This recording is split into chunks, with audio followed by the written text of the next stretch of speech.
reka dushimire Imana kandi tuyisingize muri iyi ndirimbo y'125 ivuga ngo nk'uko izuba rituvira. Izuba ni Yesu Kristo umucunguzi wacu. Reka tuyiririmbe. Nk'uko izuba rituvira rikarabagirana, ni ku mucyo wo mu ijuru wansabye mu mutima, wawukuye mu iby'amajwi utangaza ibishwe, kuko mu mutima wanjye nahatuje umukiza. Mbega umucyo w'agatangaza wansabye mu mutima, ineza y'umwami Yesu yambereye nk'umucyo. Nataye agahinda kose ntabwo nkikitayeho, kuko unyambika amahoro ameze nk'umwitero, nkwerekejeho umutima ndakwishimiye cyane. Nzagezwa iwawe mu ijuru na rwa rukundo rwawe. Mbega umucyo w'agatangaza wansabye mu mutima, ineza y'umwami Yesu yambereye nk'umucyo. Mukiza waranshunguye nduwawe uko ndi kose, nyemerera nguhimbaze nkubere umucyo waka, nkwerekejeho umutima ndakwishimiye cyane.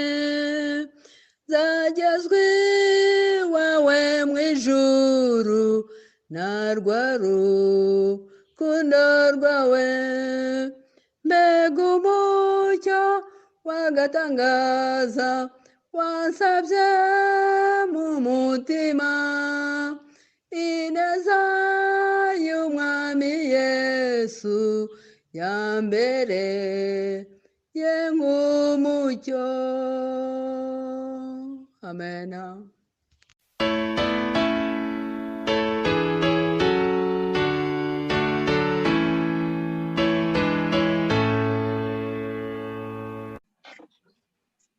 Ikaze nshuti bavandimwe, turabakiriye muri uyu munsi, tunejejwe no kubana namwe.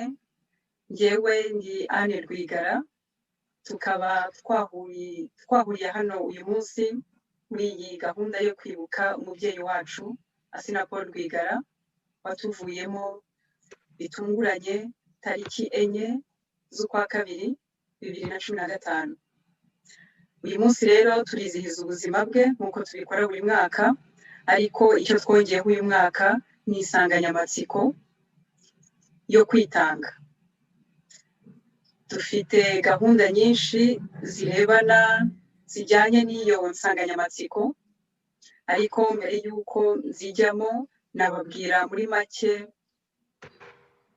ko twakoze iyi gahunda muri uku kwezi kwa gatatu, nubwo twari twarayikoze muri 2020 mu kwezi kwa 10, bitewe n'uko icyorezo cya COVID cyatumye tubisubika tukabishyira mu mpera z'umwaka, aho kubishyira hafi y'umunsi umubyeyi wacu twamuburiyeho. Ubundi twibuka mu kwa kabiri cyangwa mu kwa gatatu, ariko umwaka ushize ntabwo byashobotse, bikaba byaratumye tubikora mu mpera y'umwaka. Ariko uyu mwaka twashatse kubyigiza nanone, kubigarura hafi y'umunsi twamuburiyeho, kugeza aho tuzongera gushobora guhura amaso ku yandi.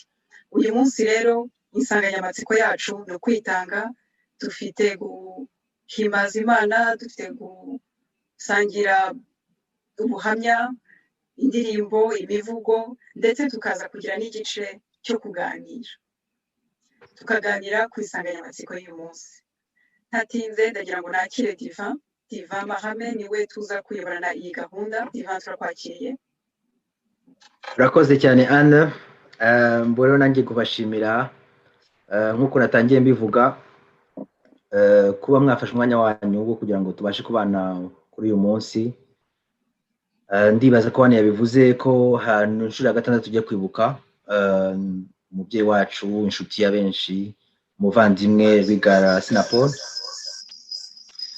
Muri myaka 6 rero nk'uko yari yabivuze, kenshi twagiye tubonana en présentiel, ariko uyu mwaka kubera ko nanone tukiri mu cyorezo cya Covid biri bubere kuri Zoom.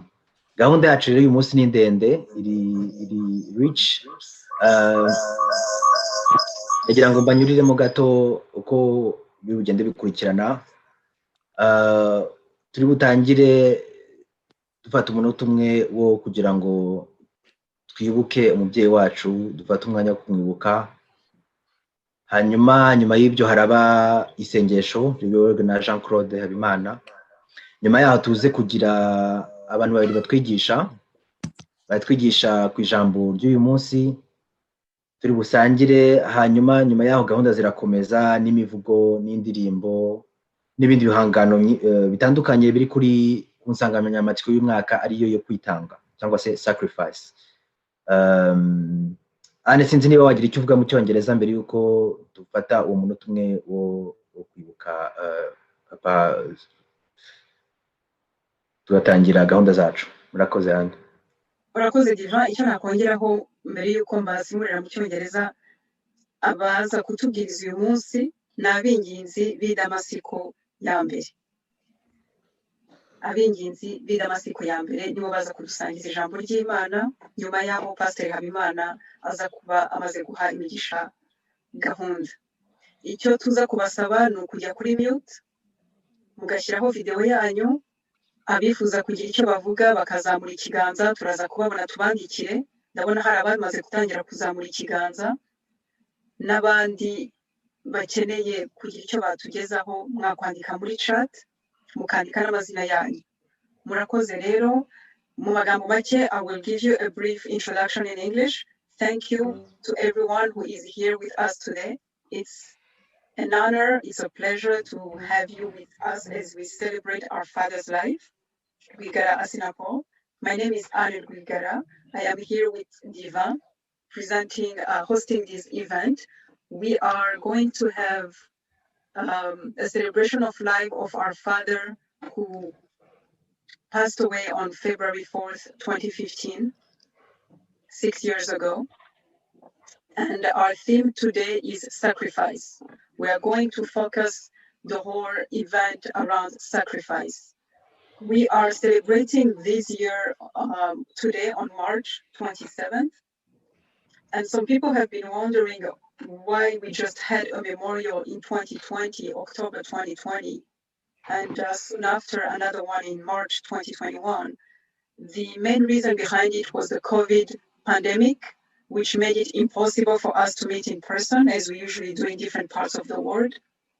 We had to push the event all the way to October as we were hoping to eventually meet. So this year we want to bring the date back as we usually do it every year, closer to February. So that is the reason why, excuse me, that is the reason why we are having it today in March, to bring it closer to February 4th, the day we lost my father. Excuse me. So our event today is rich. It has a prayer session, which we will enter shortly, followed by testimonies, by poems, by songs, and a large part focused on a discussion. We will have a discussion on sacrifice. We welcome everyone to participate. We want to share ideas and views on what sacrifice means to all of us. So without further ado, let's enter the 1 minute of silence. We will have a minute of silence followed by a song, then the blessings by Pastor Habimana and our preachers today, Nkurunziza and Mucyo.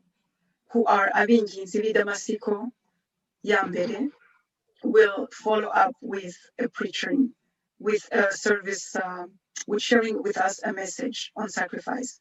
Thank you all. Let's mute ourselves and enter the 1 minute of silence.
Yemwe abumva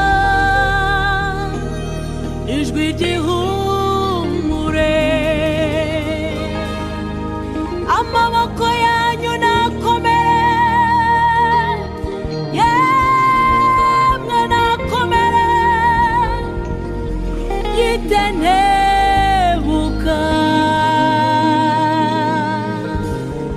muzibukira amagambo y'ibinyoma, mwiyegurire kuba imbata z'uwo mwami, izo muba mwumva n'amajwi y'urucantege mubyihorere. Umwami dukorera, Yesu dutegereje, Yesu Kristo mwami w'abami, haracyariho yemwe.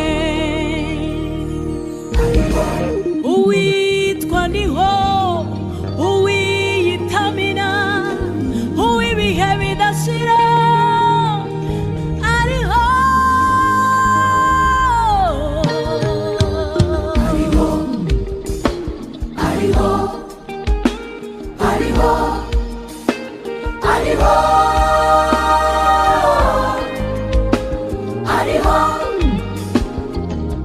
Mungirira abananiwe, abaruhijwe n'imitwaro, abafite intimba mu mitima yabo, nababuze ubabwira, mubabwire muti Yesu ariho.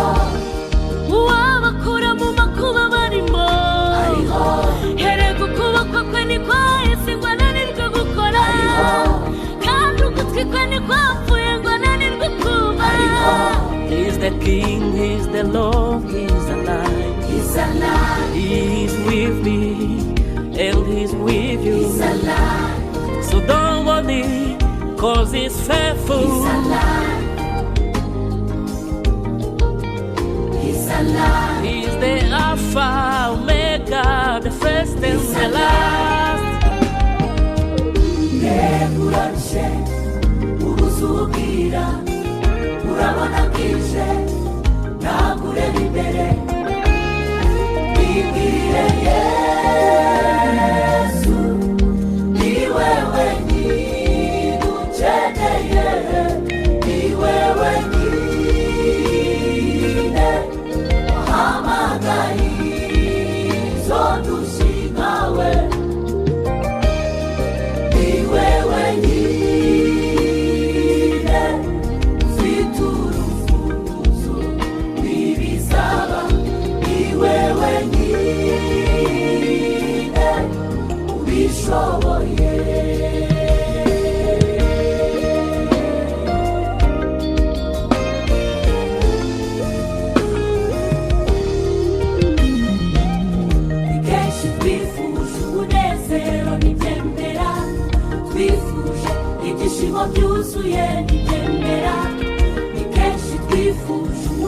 kwizera ntibyemera twifuje ibyishimo byuzuye ntibyemera twashakiye mu mafaranga biranga dushakira mu mashuri twize biranga hari n'abageze mu miryango biranga tukugezeho Yesu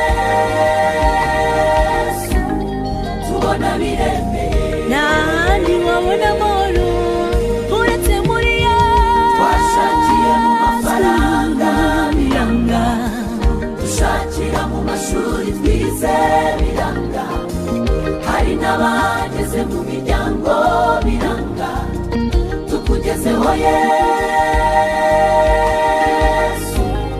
tubona biremeye twaje turindushye tubabaye uratwakira Yesu tubona biremeye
muraho neza murakomeye kandi amahoro ya Kristo abane namwe. Ni Jean Claude Habimana ubaramutsa. Uyu munsi ni umunsi udasanzwe, umunsi turimo kwibukaho nyakwigendera kandi akaba n'umubyeyi akaba n'umuvandimwe Asina Paul Rwigara watuvuyemo mu buryo bwari butangaje cyangwa se mu buryo butari bukwiriye. Uko yatuvuyemo byari bibabaje umuryango birumvikana yasize, ariko byari bibabaje n'abanyarwanda bamuzi n'inshuti n'abavandimwe. Uyu munsi wa none tukaba turimo kwibuka itabaruka rye. Harimo ubuhamya bwinshi bwakurikiye urupfu rwe, kandi ubuhamya bwakurikiye urupfu rwe harimo ibibabaje byinshi kuruta ibyishimo byinshi, ariko ku bakunda Imana byose bifatanyiriza hamwe kutuzanira ibyiza, kuko uru rupfu rutubamo rudutwarira abacu, rudutwarira abo dukunda, rudutwarira ab'ingenzi. Yesu Kristo yarugize irembo. Turimo turagendera ku nsanganyamatsiko ya sacrifice cyangwa se kwitanga. Yesu Kristo niwe witanzeho igitambo kugira ngo acungure umwana w'umuntu. Urupfu rero rugira irembo. Arangije abwira abigishwa ati ntawe uzajya kwa data ntamujyanye, kuko yari yamaze kutubwira ko ari we nzira, akaba n'ukuri n'ubugingo. Urupfu ni ikintu kibabaje cyane kandi gitera intimba abasigaye. ariko twese turabizi neza ko turi mu isi kandi ku gihe kizajya tukayivamo, hanyuma tukaba twizera yuko abatuvuyemo hari igihe kizagera tukongera tukababona ku munsi w'umuzuko w'abera. Ntabwo bimenyerwa rero, buri mwaka biba bishya kubera ko tuba twibuka abacu batakiriho, ariko tubikora kugira ngo twebwe abasigaye dukomere kandi dukomezanye, ikindi dukomeze kandi kwishimira amateka y'abacu n'umumaro batugiriye bakiriho, ubutwari, ibyiza, ibikorwa byabaranze n'ubwitange by'umwihariko bwabaranze. Nyakwigendera Rwigara Paul yaritanze mu buzima bwe bwose, dukurikije n'ubuhamya duhabwa n'umuryango, ariko n'abamuzi batubwira ko ari umuntu wakuze yitangira abandi, kandi nawe yitangira n'umuryango we. Akaba yarashoje urugendo mu isi akiri kuri urwo rugamba rwo kwitanga. Si yitangiye rero umuryango we gusa, ahubwo yitangiye n'igihugu. Umumaro yagize ni amateka maremare, ariko twese turabizi ko yagize uruhare rwo kugira ngo abanyarwanda nabo aho bari hose babone amahoro. Ari mu bashyize umusanzu rero ku gihugu cyacu kuba kigeze naho kigeze uyu munsi, naho nawe abifitemo uruhare kandi rukomeye.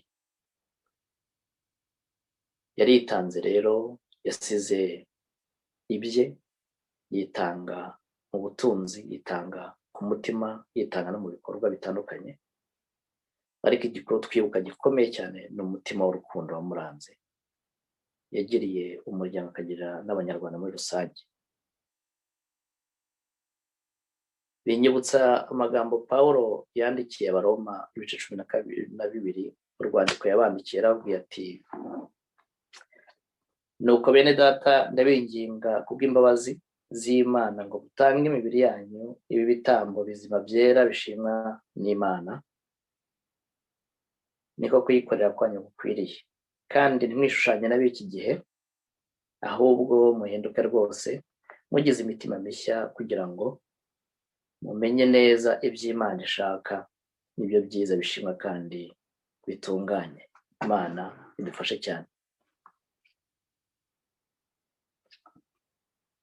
Abaroma Pawulo yabandikiye abasaba kwitanga, ariko asaba ko imibiri yabo itambwaho ibitambo byo gukunda Imana no kwikorera. Iyi nzira yo kuyoboka Imana, inzira yo kwiha Imana, inzira yo gukora ibyo Imana ishaka muri iyi si ya none tuzi, ni urugamba rukomeye. Bisaba sacrifice, bisaba kugira ibyo wigomwa. Yesu niwe wabwiraga abigishwa ati: musige byose munkurikire. Bisaba sacrifice gukurikira Imana, bisaba sacrifice gukora ibyo Imana ishaka, kuko akenshi ibyo Imana ishaka ntabwo ari byo twebwe na kamere zacu zishaka, biratandukanye. Yesu yaravuze ati: ntimwihoranire, ahubwo mureke guhora kw'Imana. Umuntu akugiriye nabi umugirire neza, ugukubise urushyi umusabe ibumoso umuhe n'uw'iburyo. Yashaka kuvuga ko kamere y'umubiri ikwiriye gutwarwa n'ijambo ry'Imana igahinduka, noneho igakora ibinyuranye n'ibyo yifuza. Niko gukunda rero Imana, ni igitambo gikomeye cyane, niko kwitanga gukomeye cyane kwa mbere kubaho, nako ijambo ry'Imana ridusaba, nuko twemera kuyoborwa n'Imana. Abatwiciye ntitwihorere, abatunyaze, abadusenyeye, abadushinyaguriye, n'abadukoreye iyicarubozo, tukagira umutima wo kurenga ibyo ngibyo kugira ngo umutima yacu tukabikamo urwango narwo rutwangiza, kandi Imana yo mu ijuru ariyo mucamanza w'ukuri kandi ufite icyo yagira icyo akora. Bibiliya iratubwira ngo nta cyabuze ibisitaza kuza, ariko ubizana azabona ishyano. Tureke Imana izaca amateka, izaduha ubutabera, tubuharanire nibyo, ariko twumve neza mu mitima yacu ko umucamanza mukuru muri twebwe ari Imana. Mwakoze kuza kwitanga, mwitangira uyu murimo, mwitangira iki gikorwa k'uyu munsi, kandi buri wese afite icyo yigomwe. Hari n'abo bitoroshye bigasaba ko bitanga birenze ibikenewe. Ndavuga ku mutima, bisaba gufata icyemezo gikomeye kuza ahantu nk'aha, kuko tuzi neza ko hari abantu batuye aho bitemewe ko baba mu gikorwa nk'iki, kubera yuko wenda babwiwe ko atari byiza, cyangwa se barebwa nabi, cyangwa se barenganywa ku bwabyo. Mwese abaje muri uyu muhango uyu munsi, Imana ibaha umugisha. Mwakoze kwitanga, mwakoze kurenga ibyababuza, mwakoze no kwigomwa mugafata uyu mwanya wo kubana natwe.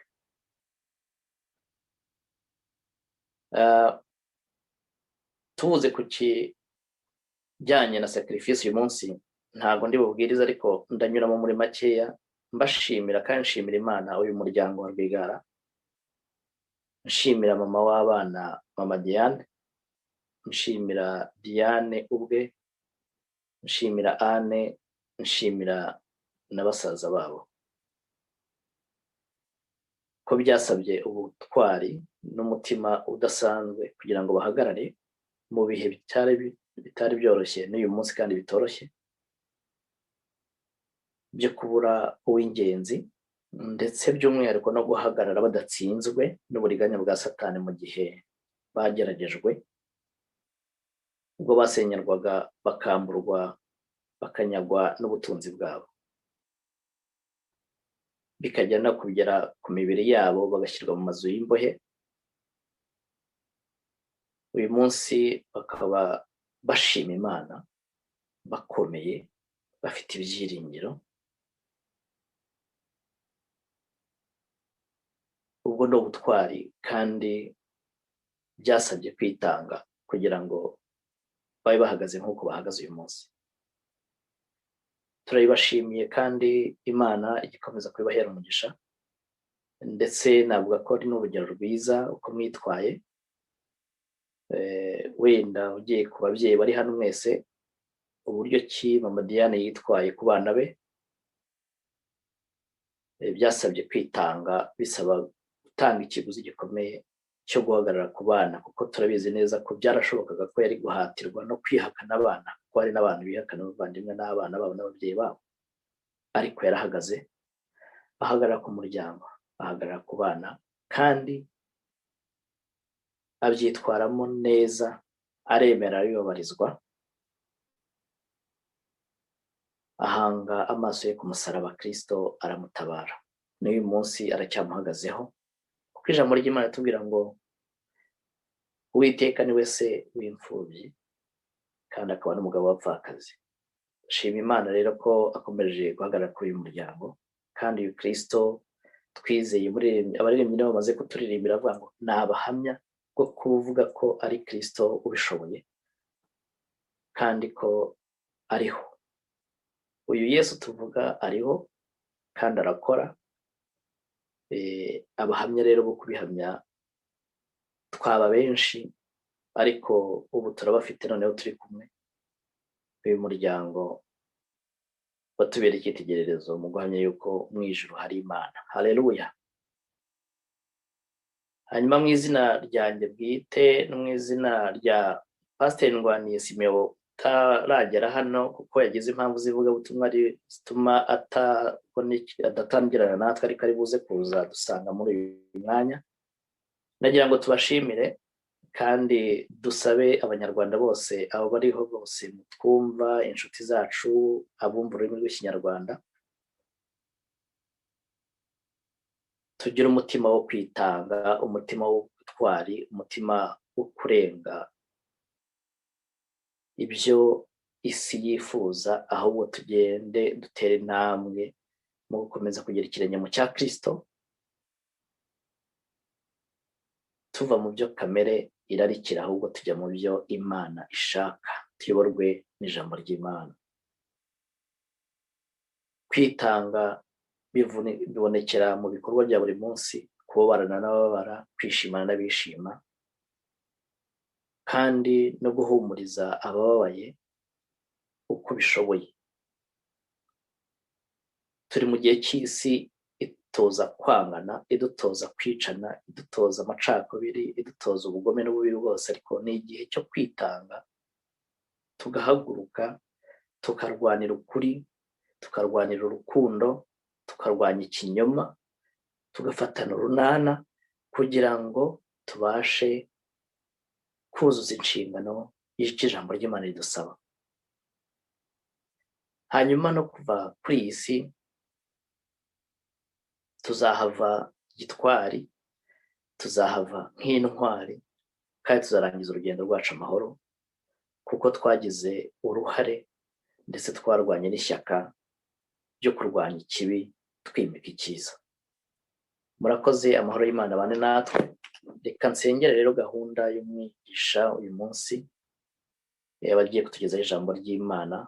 Twese duce bugufi tubasabire, kandi dusabire n'imitima yacu kugira ngo twakire iryo jambo, rigire impinduka riduha mu mitima yacu, mu izina rya Yesu. Mana yacu, turagushimye kuko uduhaye umwanya nk'uyu.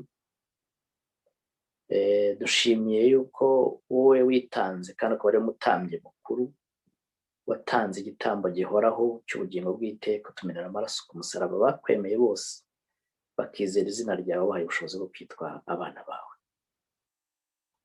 Abanyarwanda n'abanyarwandakazi, abumva ururimi rw'ikinyarwanda, inshuti zacu, umuryango wa Rwigara n'inshuti yawo, twese turi kuri uru rubuga cyangwa turi kuri umuyoboro, duciye bugufi, tuzanye imitima yacu, tukwiyereka kugira ngo uganire natwe kubw'ijambo ryawe. Nsabiye umwigisha uyu munsi kugira ngo ayoborwe n'Umwuka Wera, kandi ijambo ryawe washyize mu kanwa ke rigwe neza imibiri yacu n'imitima yacu, kugira ngo turusheho kuba ibitambo bizima kandi byera, bikora ibyo gukiranuka, bishimwa rwose mu maso yawe.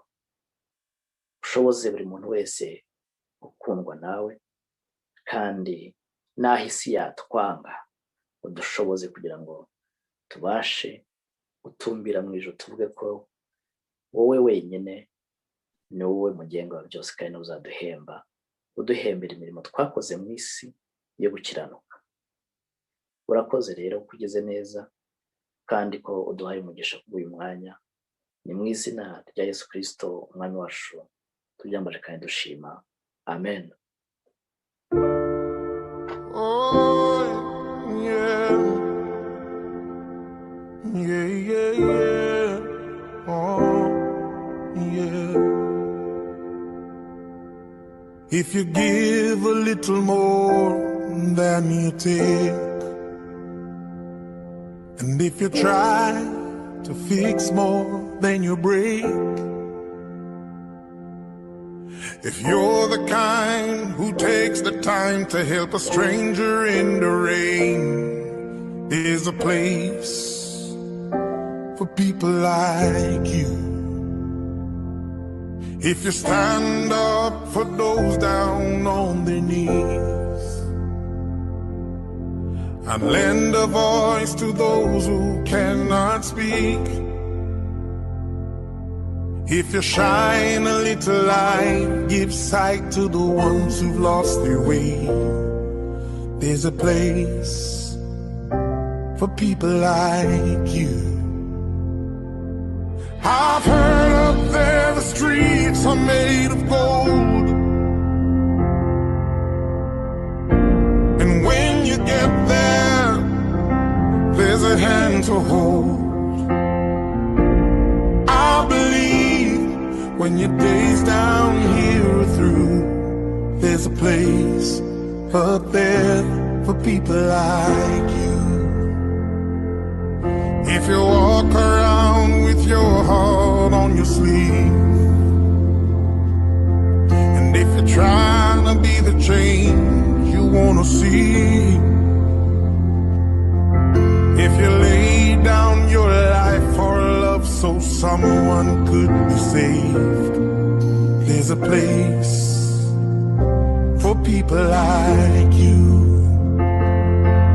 I've heard up there the streets are made of gold, and when you get there, there's a hand to hold. I believe when your days down here are through, there's a place up there for people like you.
murakoze.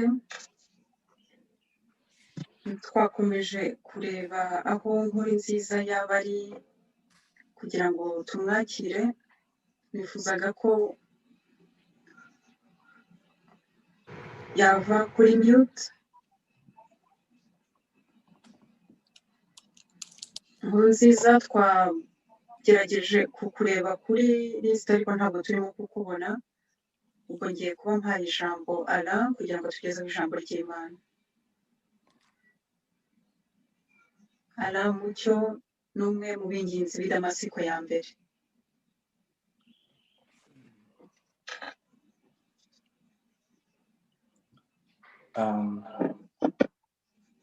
Muraho neza?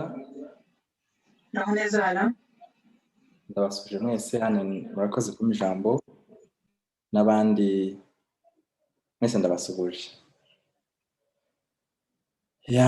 Kadushime Imana turinze twese tukaba turi bazima, yaba ari ngewe yaba ari mwebwe. Nta gushidikanya Imana iri hamwe natwe, Imana yabanye natwe. Buri muntu wese afite ubuhamya bukomeye cyane bw'icyo yavuga gitumye ari muzima uyu munsi. Ni ikintu gikomeye cyane kuba turi bazima, no kumishimira Imana. Tugiye gusangira ijambo ry'Imana mu mwanya utari munini cyane, utaburambirane. Ndabasabye tuze kubana. Ibyo byose hari impamvu Imana yashimye yuko uyu munsi ari njye turi bugane ijambo ry'Imana. Ntabwo nabisabye, sinabisabye hane, nta n'undi muntu umwe nabisabye.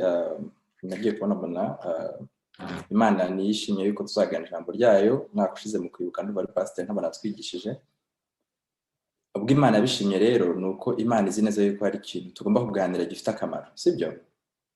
Ndabasabye mwese n'udafite Bibiliya nta kibazo, ndaza gusharinga screen, ndaza gusharinga amasomo, tuganire ku ijambo ry'Imana riri budufashe. Ndabyizeye nkuko ntangiye mbivuga, niba Imana yarashimye ko turi buganire uyu munsi nuko yari izi ko hari ikintu gikomeye cyane nshaka ko tuganira.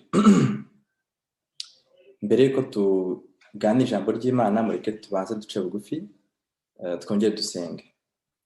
Kadusenge Imana. Imana yacu turagushimiye cyane, tugushimiye ko uri hamwe natwe, tugushimiye yuko ijambo ryawe ari rizima, wavuze ko ijambo ryawe ritazagenda ubusa.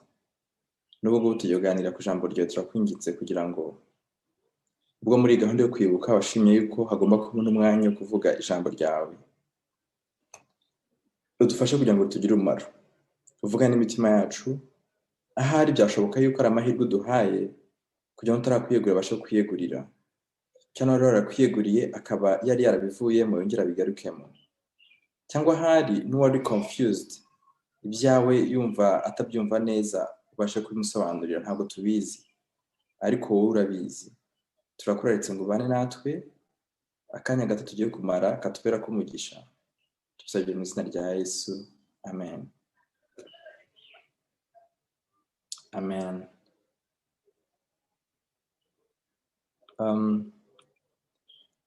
Ane wampereza privilege yo gusharinga screen. Yego nayiguhaye. Wari wari Not yet.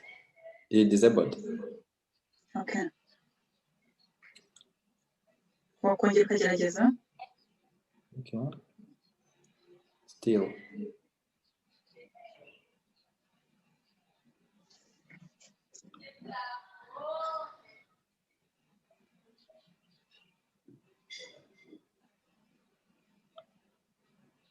Okay. How about now? Okay, great. Sure. Thanks. Good, it's nice. Great. Okay. Tuganira icyigisho, mbona invitation nari nzi ngo gahunda yo kwibuka, ntabwo nari madate, nari nzi ngo bizaba samedi passé. Nyuma nandikira na mama ndamubwira nti mumpereze link. Numvaga amasaha arangiye, nari natinze kwiconnecta, none mbonye amasaha agiye kurangira, ndavuga nti mpereze link. Donc nari namaze gutegura icyigisho.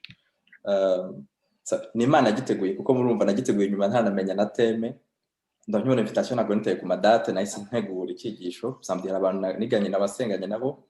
Ndangije mbona amasaha agiye kumfata, ntangira gusaba link, then nibwo Anne yambwiye ati no ati ni samedi prochaine. Icyigisho naragiteguye cyitwa umusaraba n'ibyago 7. Murabona ko bidatandukanye n'ubundi insanganyamatsiko yo kwitanga. Tuyoganira icyigisho cyiza, ndifuza yuko cyadufasha twese. Naketse ko abantu bazaba benshi badafite Bibiliya, niyo mpamvu nateguye amasomo kugira ngo tuzayasangire. Niyo mpamvu nasabye privilege yo kugira ngo tuyasome. Tugiye gusoma mu Byahishuwe 16 umurongo wa 1 kugeza ku 3. Hano turakomeza iki gice cyose tugiye kugisoma cya 16. Ntago ndi burenze iminota 15. Niyo mpamvu nabasabye ngo tubane maso cyane, murumva ko ntawarambira iminota 15. I promise yuko ndibibahiriza. Ibya 16 umurongo wa 1 kugeza ku 3 tugiye guhera handitse ngo numva ijwi rirenga rivugira muri rwa rusengero rimbwira riti, hano ni Yohana yari ari mwiyerekwa. Imana yari ari mwiyerekwa ndetse yerekwa ngo ari haye ku munsi w'isabato, niko mu Byahishuwe cya 1 avuga. Numva ijwi rirenga rivugira mu ijuru muri rwa rusengero ribwira abamarayika 7 riti, nimugende musuke mu isi za nzabya ndwi z'umujinya w'Imana. Donc haragiye kuza ibyago 7. Umarayika wa mbere asuka urwabya rwe mu isi, abantu bafite ikimenyetso cy'inyamaswa bakaramya igishushanyo cyayo bafatwa n'ibisebe bikomeye bibi.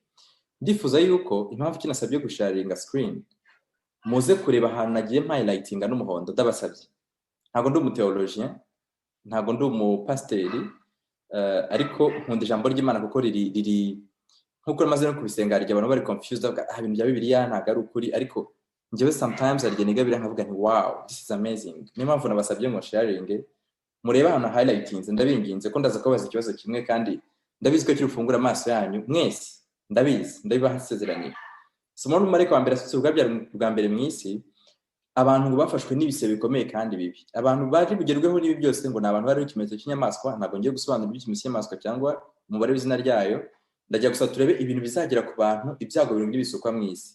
Ikintu cya mbere kizagera ku bantu nuko ngo bazagerwaho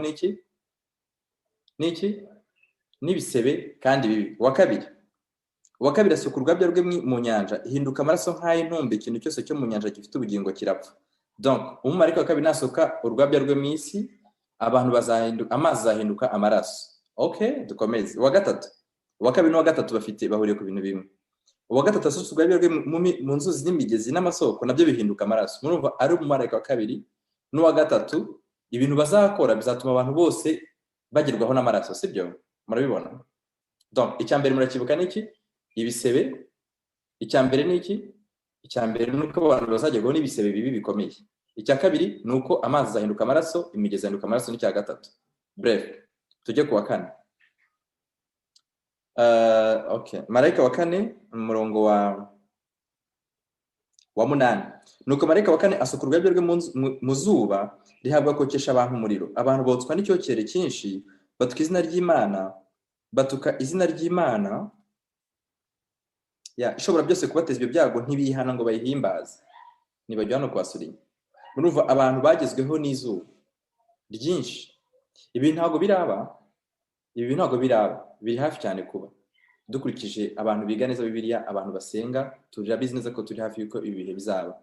Ntago ndi kubigisha ngo batere ubwoba, ahubwo nuko mfite aho ngendere nshaka ko tugera. Muze kumemoriza ibintu highlightinze. Icya mbere niki? Kizagera ku bantu bazagerwaho n'ibisebe. Icya kabiri, abantu amazi azahinduka amaraso baburi ikintu banywa, n'imigezi ihinduka amaraso. Icya gatatu niki? Nuko abantu izuba rizabatwika. Icya kane niki? Icya kane abantu bazatwikwa n'izuba. Icya gatanu niho tugeze ku murongo wa 9 no wa 10. Marayika wa gatanu asuka urwabyo rwe ku ntebe y'ubwami ya nyamaswa, ubwami bwe bucura umwijima. Donc isi yose izabonekirwa n'umwijima, ngo bituma abantu bahekenya indimi zabo, kandi kurirwa kwabo n'ibisebe byabo bituma batuka Imana nyir'ijuru ntibihana imirimo yabo mibi. Donc abantu bazatwikirwa n'umwijima. Murakurikiye? Muze gusurinya biro bintu, hari impamvu kinabisurinya. Icya gatandatu, marayika wa gatandatu asuka urwabyo mu ijuru nako mu isi, mu ruzi runini Ufurate. Bref, amazi yarwo ahinduka, amazi yarwo arakama. Reka masimbuke ne gusoma context yose uko bizagenda, muze kuhasoma. Usoza marayika wa karindwi asuka urwabyo mu ijuru nako mu isi, nuko hazumvikana ijwi rivuga ngo birarangiye, maze abantu batangire kugwirwa n'urubura. Bref, hazabaho igishyitsi cyinshi, abantu bagwirwa n'urubura. Ibi na highlightinze ngiye kubisubiramo inyuma kuko ntago biraba. Ndakanye mbi bibasubiremo, ntago ibintu biraba, bizaba ariko ntago biraba. Ngiye kubisubiramo nihuta. Icya mbere kizaba, ibi byago bimwe bitangira kuba biri hafi cyane kuba. Twese turi abantu, bibasha kuzaza ndiho nkuko na Covid yadutunguye twese igasanga turiho. Nta wari uzi ko Covid izabaho, sibyo? Ariko muri Bibiliya byari byanditswe ko hazaba indwara z'ibyorezo. Donc niko n'ibingibi, whether we like it or not, bizabaho. Twabyemeye cyo tabyemera, twemere Bibiliya cyane tuyemere, ibintu c'est bizabaho. Ariko bizaba kurindi. Donc murabona umumarayika wa mbere asuka urwabyo mu ijuru, hazaba nako mu isi hazabaho abantu bazahurwa n'ibisebe. Bari kuvuga ko ari abantu. Icya kabiri, abantu amazi ahinduka amaraso. Icya gatatu, ibintu by'abantu byose, amasoko, inzuzi n'imigezi bizahinduka amaraso. Icya kane, izuba rizatwika abantu. Icya gatanu, abantu umwijima uzacura mu isi, abantu bazaburikirwa n'umwijima. Icya gatandatu, amazi y'uruzi Ufurate azakama. Icya karindwi, ijwi ryabirangiye nirivugwa, isi izagurwa n'urubura rutigeze kubaho. Bavuze ko urubura rwari rukomeye rwapimaga ibiro ntibuka, ariko babivuzemo hano. Rwapimaga itaranto ni ibiro 25. Ibuye rimwe rikagwira abantu ariko ibiro 25, nk'agafuka ka sima cyangwa k'isukari cyangwa k'umuceri whatever. Bref, none ngiye kubabaza ibi bintu. Murabona batubwiye ngo ibi bintu bizagera ku bantu bazaba bafite ikimenyetso cy'inyamaswa, sibyo? Ndifuza ko tureba ibi bintu abantu bizagera. Kubera iki ibi bintu biteguye muri ubu buryo? Kubera iki ibintu biteguye muri ubu buryo? Kuki abanza ibisebe, hagakurikiraho amaraso, hagakurikiraho icyokere, hagakurikiraho umwijima, hagakurikiraho. Kubera iki biteguye muri ubu buryo? Aba bantu impamvu iki ibintu bizabageraho nuko bazaba baranze igikorwa giheruka cyaranze imibereho ya Yesu. Mwabonye ko title nayise ngo umusaraba n'ibyago birindwi. Abantu bazagerwaho n'ibyago birindwi ni abantu bazabaranze igitambo cya Yesu, igikorwa Yesu yakoreye ku musaraba ku munota we wa nyuma, ari nacyo gikorwa kiranga ibindi mu kwitanga. Bibiliya ivuga mu Baroma, Habimana yabitubwiye, mu Baroma hatubwira yuko icyagaragaje ko Imana idukunda ariko Yesu yatwitangiye ku musaraba tukiri abanyabyaha, sibyo?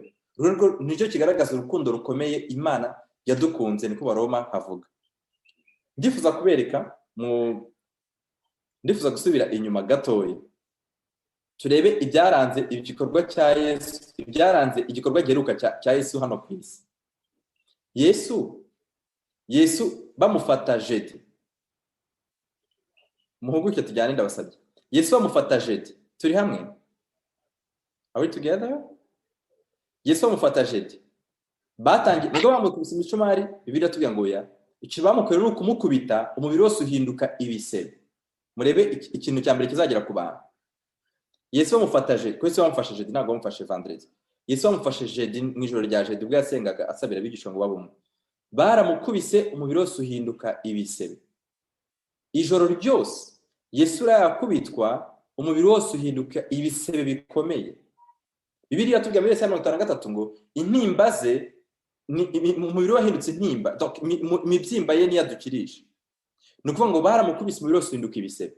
Murabona ko abantu bazagerwaho n'ibyago birindwi by'imperuka. Icyago cya mbere kizabagiraho cy'ibisebe kubera ko banze igikorwa cya Yesu cyo kwitanga, kuko Yesu yemeye guhinduka ibisebe kugira ngo twebwe tazagerwaho n'ibisebe byo mu byago birindwi by'imperuka. Sinina kino kintu gikacinze. Kino kintu murakibonye? Murabona yuko igikorwa cya mbere cyaranze Yesu donc nuko abantu baramukubise jedi ijoro ryose ahinduka ibisebe bibi bikomeye. Icya kabiri, turabizi ko umubiri wa Yesu waviriranye amaraso. Umubiri wa Yesu waviriranye amaraso kubera igikorwa bamukoreye. Umubiri wose uvirirana amaraso. Murabona ko igikorwa cya kabiri n'icya gatatu cyo guhinduka amaraso, abantu bazajya gushaka amazi bamwe bahindukira amaraso kubera ko bazaba baranze amaraso ya Kristo yavuye ku bwabo. Ndivuga ngo bazaba baranze kandi biri vuba, peut-être ko natwe nanjye namwe byatugeraho niba kuko turahitamo Yesu ko atubera umukiza. Icya kane, icya gatanu biratubwira ngo ubwami bw'intebe, donc urwabya rwa gatanu mara gusukwa mu isi ku ntebe ya nyamaswa, ubwami bwe buzacura umwijima. Harya Yesu ariko umusaraba iyi si yabudikiwe n'umwijima? Yego abantu wenda muri familia n'imibereho ya Yesu, ariko ntekereza ko abantu twese tuyizi, n'utabyemera wenda yarebye filime ya Yesu, turabizi ko Yesu ariko umusaraba isi yose yabudikiwe n'umwijima. Murabona yuko ku byago cya gatanu abantu isi izabahindukira umwijima kubera ko bazaba baranze Kristo, bazabaranze ko Kristo yemeye ko isi ibundikirwa n'umwijima kuko we yagomba kutubera umucyo. Icyago cya gatandatu, amazi azakama, amazi y'uruzi rwa Eufrate. Murabizi ko mu rubavu rwa Kristo batema icumu hakabamo amazi avanze n'iki n'amaraso. Icyago cya karindwi, hazabaho igise cyinshi. Bref, twebwe kugira ngo ibi byago bintu bitazatugeraho bizadusaba iki? Turi kwiga kwitanga, turaganira ku kwitanga. Umuntu wenyine dufiteho icyitegererezo gikomeye kuruta ibindi twese tubaho twigiraho ni Yesu. Yesu niwe witangiye, niwe witanze kuruta uko twese turamutse duteye ikirenge mu cya Yesu, kwitanga kuzima kwabaho kwashoboka.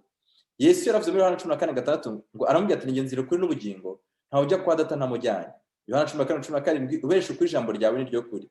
Zaburi 119:102 handitse ngo ukiranuka kwawe n'ugukiranuka kw'iteka ryose, amagambo yawe ni ukuri.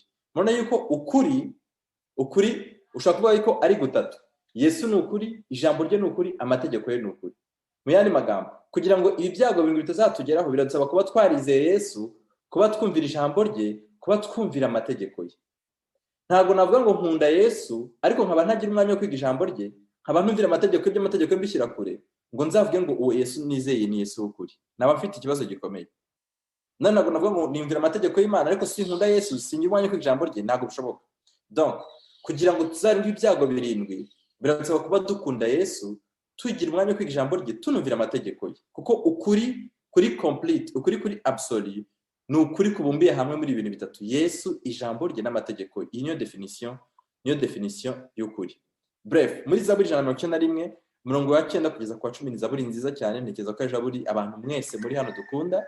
Haranditse ngo ari ubuhungiro bwanjye Uwiteka, wagize isumba byose ubuturo, nuko nta kibi kizakuzaho kandi nta cyago kizegera ihema ryawe. Haleluya. Nta cyago kizegera uwamaze guhindura Yesu iki ubuturo bwe. Nta cyago kizegera uwamaze guhindura Yesu ubuturo bwe. Bivuga ngo ibyago birindwi bizagera ku bantu banze kwakira igikorwa Yesu yakoze cyo kutwitangira ku musaraba, ariko abakiriye igikorwa cya Yesu cyo kutwitangira ku musaraba, cyane ko twabonye ko ibintu byose birindwi y'ibyago birindwi ari ibiranga imibereho ya Yesu kuva ya jeudi na vendredi kugeza Yesu amaze kwitanga. Donc muri minsi ibiri, jeudi bamukubita, kugeza vendredi aho yamaze guterwa imisumari, ibyo bintu byamuranze mu buzima bwe bwa nyuma, nibyo bintu bizahinduka ibyago birindwi kubera abantu baza baranze kwakira Yesu. Ariko kubakiriye Yesu, isomo ryiza cyane atubwira ngo nta cyago kizatuzaho, nta cyago kizegera ihema ryacu kuko tuba twarahinduye Uwiteka iki? Ubuturo. Abahinduye Yesu ubuturo bazarindwa n'amasezerano ye mu gihe giheruka. Naho ngiye gusoreza. Abakiriye Yesu bazarindwa n'amasezerano ye mu gihe giheruka. Reka turebe amasezerano ya Yesu azaturinda muri bya byago birindwi. Abagize Yesu ubuturo, abemeye kwitanga kwa Kristo, Bibiliya tubwiye ngo nta cyago kizegera ihema ryabo. Mu gihe abandi bantu bazagerwaho n'ibyago birindwi, abagize Yesu ubuturo bizamera nko mu gihe cy'Abisirayeli muri Egypte.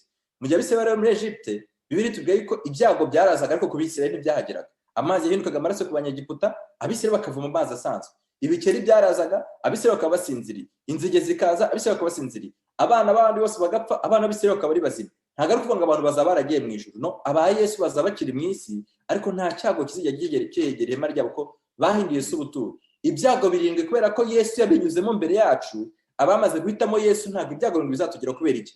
Yesu yatuviriye amaraso, Yesu yatubereye umwijima, Yesu yatuhindukiye ibisebe, Yesu yishwe n'izuba ku bwacu, Yesu yaraye hanze ku bwacu. Nta cyago kizatugeraho kubera ko ibyo Yesu yabitunyuriyemo. Abazemera kumera nka Yesu, ijambo ry'Imana tubwira neza yuko nta cyago kizegera ihema ryacu. Tuzanwa n'amasezerano yo mu gihe giheruka.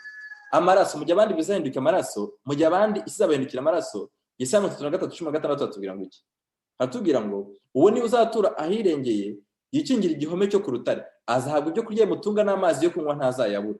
Mu gihe abandi amazi ababera amaraso, abahinduye Yesu ubuturo, ijambo ry'Imana tubwira ko tuzahabwa amazi yo kunywa. Kwicwa n'izuba, icyago cyo kwicwa n'izuba mu gihe kizagera ku bandi. Zaburi 125:5 turavuze ngo Uwiteka niwe murinzi wawe, Uwiteka ni igicucu cyawe iburyo bwawe, izuba ntirizakwica ku manywa cyangwa ukwezi nijoro. Haleluya. Murabona yuko ku bamaze kwakira Yesu ntabwo izuba rizabica. Mu gihe abandi bazaba bari kwicwa n'izuba n'icyokere, barimo barakanja indimi zabo, barimo baratuka Imana, mu gihe bishwe n'izuba n'icyokere, twebwe dufite isezerano muri Zaburi 121 rivuga yuko abamaze kwakira Yesu izuba ntirizabica ku manywa cyangwa ukwezi ryari cyangwa ukwezi nijoro. Mu gihe isi yose izabugika umwijima, abantu bakabura uburyo bareba, bikamera nk'aho umwijima wabayeho mu 1800 wiswe umwijima ukomeye. Muri Yesaya 60:20 ngo byukura bagirane ko umucyo wawe uje kandi ubwiza bwawe bw'Uwiteka bukabukurasiye. Dore umwijima uzatwikira isi, umwijima wacu wabundi uzatwikira amahanga, ariko Uwiteka azakurasira kandi ubwiza bwe buzakugaragaraho. Amen.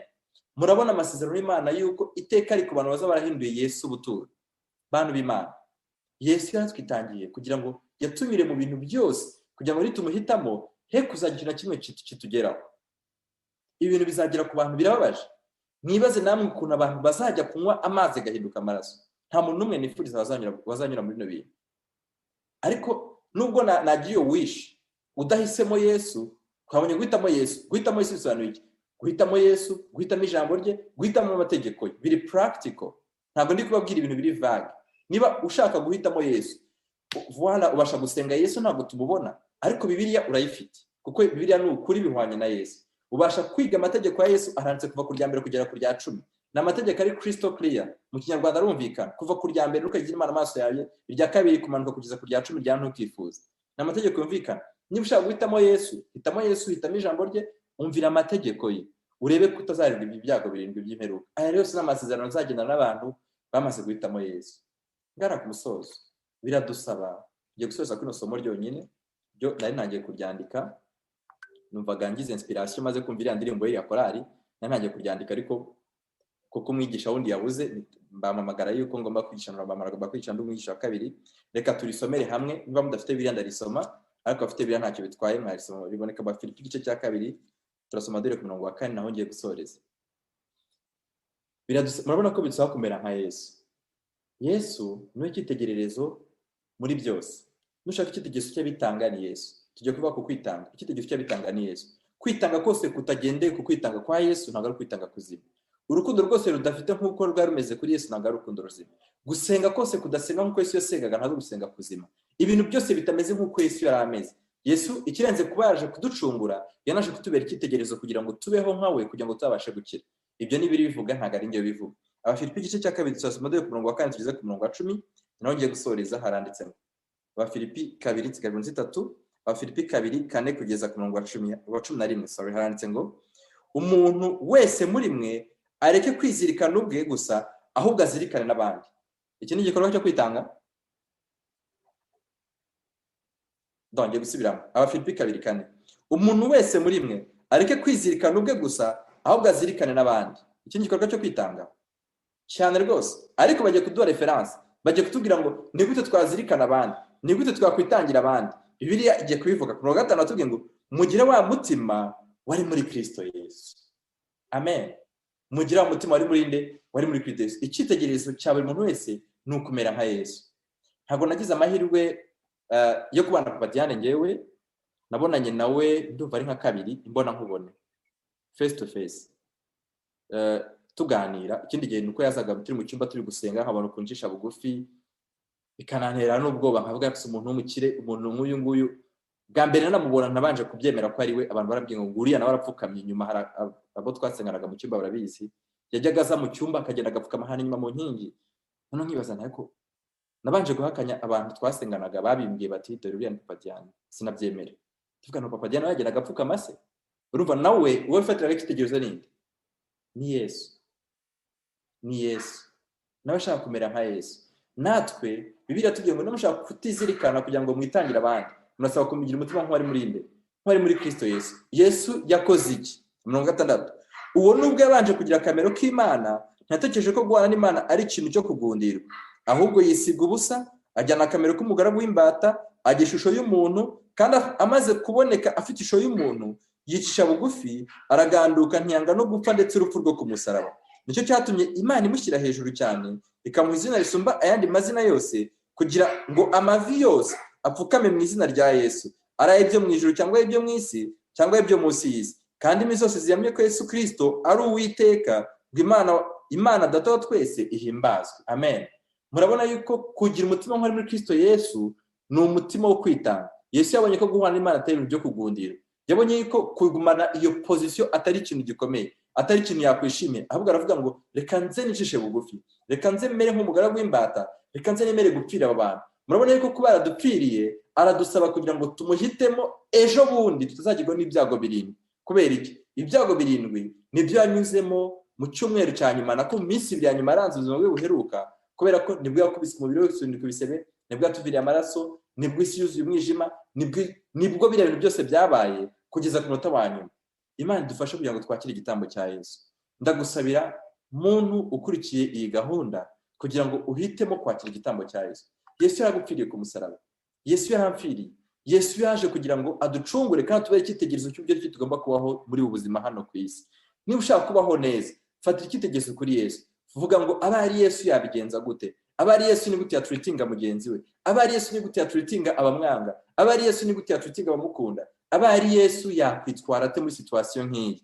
Nugira imibereho kumera nka Yesu, ndakubwiza ukuri ko ari muri buno bugingo ndetse n'ubugingo bw'iteka ryose, Imana nawe izina ryawe izarigira ni nkuko tubisomye yuko Yesu yaciye bugufi bituma izina rye rishyirwa hejuru. Natwe Imana dufashe kugira ngo dutemo kumera nka Yesu.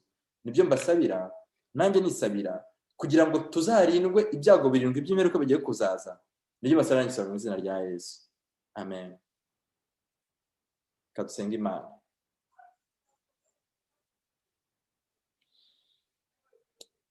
Nanone Mana yacu turagushimiye cyane, izina ryawe rihabwa icyubahiro.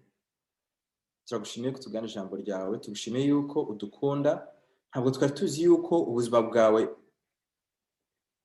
bwo mu minsi 2 ya nyuma buhwanye neza n'ibizaba ku bantu mu byago 7. Kugira ngo turinde ibyago 7 tubonye yuko dukeneye kuguhitamo. Waratwitangiye, tugushimiye impongano watanze ku bwacu.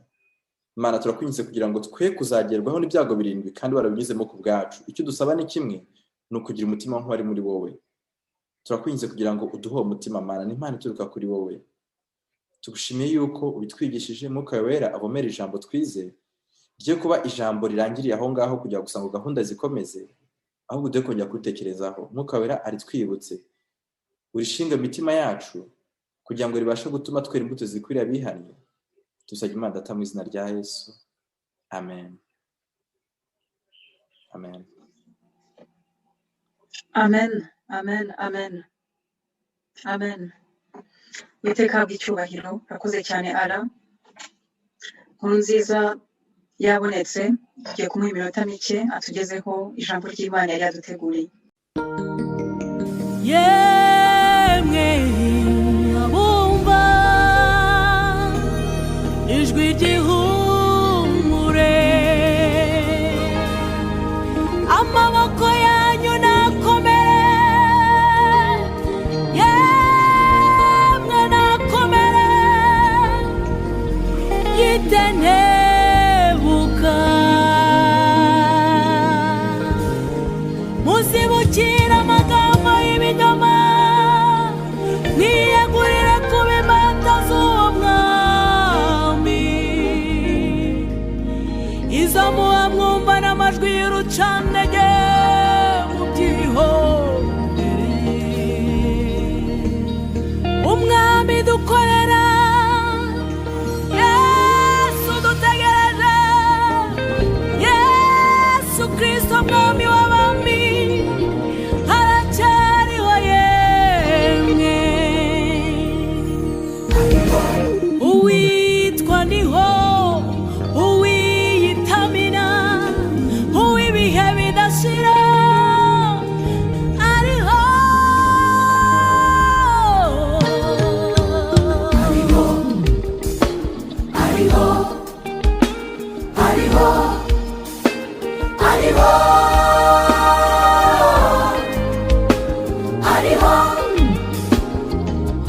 Mubwirira abananiwe, abaruhijwe n'imitwaro, abafite intimba mu mitima yabo, nababuze umubwira, mubabwire muti Yesu uwabakura mu makuba barimo, herega ukuboko kwe nikwahise ngo ananirwe gukora, kandi ugutwi kwe nikwapfuye ngo ananirwe kumva. He's the King, He's the Lord, He's alive. He's alive. He's with me and He's with you. He's alive. So don't worry, 'cause He's faithful. He's alive. He's alive. He's the Alpha, Omega, the first and the last. Urarushe, uruzubwira, urabona bwije, ntabwo ureba imbere. Bibwire Yesu, ni wewe nyine ukeneye, ni wewe nyine wahamagaye izo ndushyi nkawe, ni wewe nyine ufite urufunguzo rw'ibizaba, ni wewe nyine ubishoboye.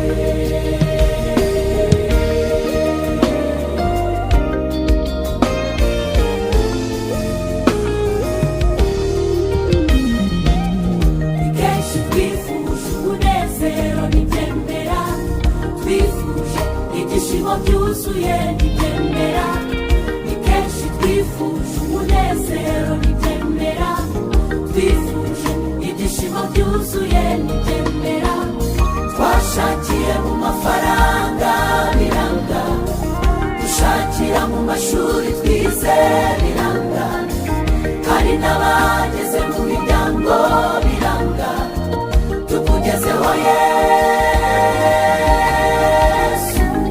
tubona biremeye. Nahandi wabona amahoro uretse muri Yesu, twashakiye mu mafaranga biranga, dushakira mu mashuri twize biranga, hari n'abageze mu miryango biranga, tukugezeho Yesu.